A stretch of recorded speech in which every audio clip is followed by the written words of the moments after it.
यहीं ले लेंगे। हेलो गाइस, आप सब कैसे हो? आई होप आप सब बढ़िया होंगे। तो आप सबका स्वागत है मुस्की की लाइफ में। मैं सुबह सुबह बैठ के चाय पी रही थी और ये मुझे देख देख के किलस रहा था कि मुझे चाय नहीं दे रही है और खुद चाय पी रही है।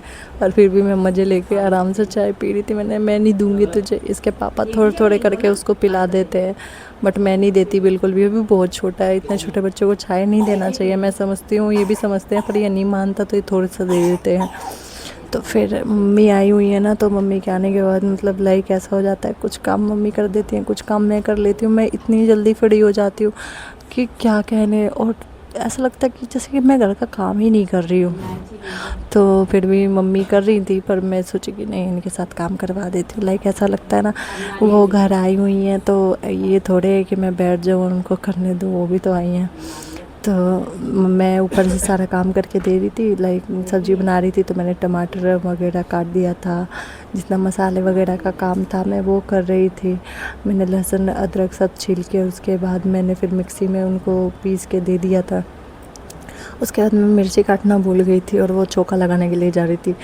तो फिर मैं फटाफट मिर्ची काट के दे रही हूँ, उन्होंने चोखा भी लगा दिया। फिर मिर्ची काटने के बाद फिर मैंने टमाटर को कट किया। मैंने बेसन की सब्ज़ी आज बनाई थी, तो उसकी वजह से बेसन की सब्ज़ी में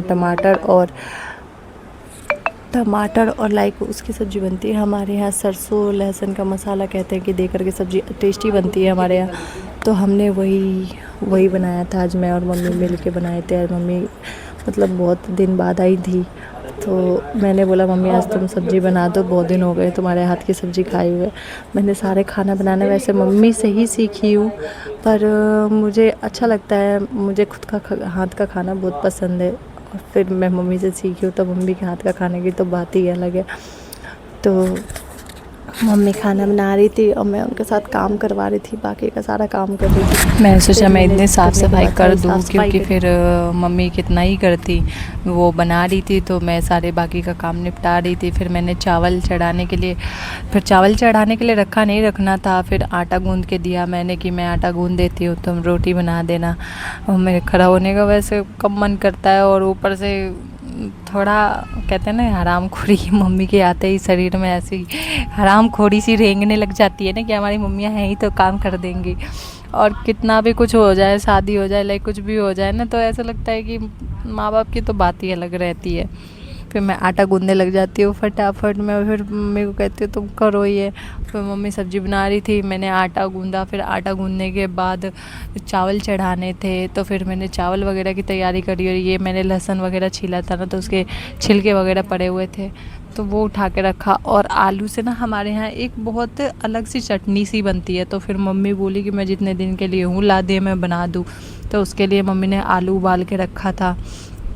मैं वो चटनी की रेसिपी नहीं डाल पाई, लेकिन मैं आपको दिखाऊंगी ज़रूर नेक्स्ट वीडियो में कि वो चटनी कैसी बनी थी। उसके बाद में फिर आटा गूंदने के बाद मैं चावल की तैयारी करके दे देती हूँ कि फिर मम्मी उस चावल को रख देती हैं दूसरी तरफ गैस चालू करके।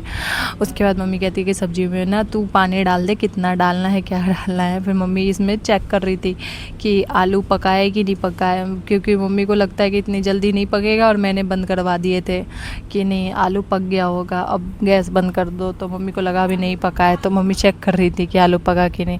उसके बाद मम्मी किचन में काम ही कर रही थी, रोटी बना रही थी। फिर मैंने कपड़े धुले जा कर के किचन का सारा काम निपटा के, फिर कपड़े धुलने के बाद फिर मैं झाड़ू वाड़ू लगाने के लिए चली गई थी। मैंने इतने काम जल्दी जल्दी फटाफट करना बहुत ज़रूरी है।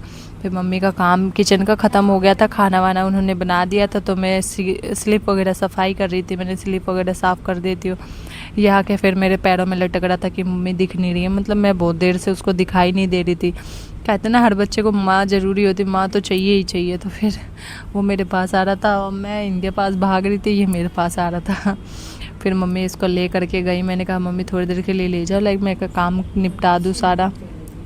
फिर वो लेकर के चली गई और मैं बाकी का काम करने लग गई। बर्तन बचा था, मैंने सोचा बर्तन फटाक से बर्तन मांज के काम ख़त्म कर दूँ। तो मम्मी ने कही और क्या काम रह गया, मैंने कहा पोछा वगैरह रह गया है और बर्तन मांजने रह गए हैं, फिर मुझे नहाना। मम्मी कह रही जा नहा ले। मैंने नहीं, ये 2 काम पड़े हैं, पहले ये 2 काम करके नहा लूँ मैं।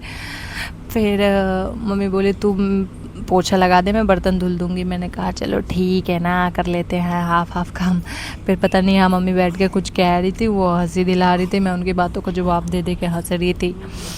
तो उसके बाद मेरा पोछा का काम होता है, फिर मैं नहा लेती हूँ फटाक से। फिर नहा के आती हूँ। मैंने वन साइड मेहंदी रात को लगाए थे, फिर मैंने अभी मेहंदी लगाए। फिर मैं दोपहर में फ्री हो गई थी और वो सो गया था। फिर मैं खाना वाना खा करके मेहंदी लगाने बैठी, तो फिर मैंने ऐसी मेहंदी लगाई थी। आप लोग कमेंट करके बताइएगा मेरी मेहंदी कैसी लगी। उसके बाद फिर शाम हो गया था ना, तो शाम को फिर बाकी का काम, फिर मम्मी शाम को भी मम्मी ने काम कर दिया था। वैसे तो सारा काम कर दिया था, बर्तन वगैरह मांज के रख दी थी वो, तो मैंने सोचा इस किचन वगैरह तो मैं साफ़ कर दूं, क्योंकि मम्मी वैसे तो काम कर देती है पर उनको ये नहीं पता होता ना कौन सा सामान कहाँ रखा रहता है। क्योंकि मैं यहाँ रहती हूँ, मैंने अपने तरीके से सामान रख रखे हैं घर में, तो मुझे ज़्यादा पता रहता है। तो इसलिए मम्मी बर्तन वगैरह मांज देती हैं, खाना बना देती हैं, पर खाने को जैसे हम लोग दूसरे बर्तन में ट्रांसफ़र करके रखते हैं वो नहीं रख पाती हैं, तो मैं वो सब काम मेरा होता है, तो मैं बाकी का काम कर रही थी। मम्मी फिर भी कह रही हैं कि अब क्या काम रह गया है। मैंने कहा मम्मी आपको लग रहा है कोई काम नहीं रह गया, पर रह गया है। तो फिर मैं सारा निपटा लेती हूँ। फिर आज का ब्लॉग यहीं एंड करते हैं। आप लोगों को वीडियो पसंद आए तो लाइक एंड सब्सक्राइब करना मत भूलिए।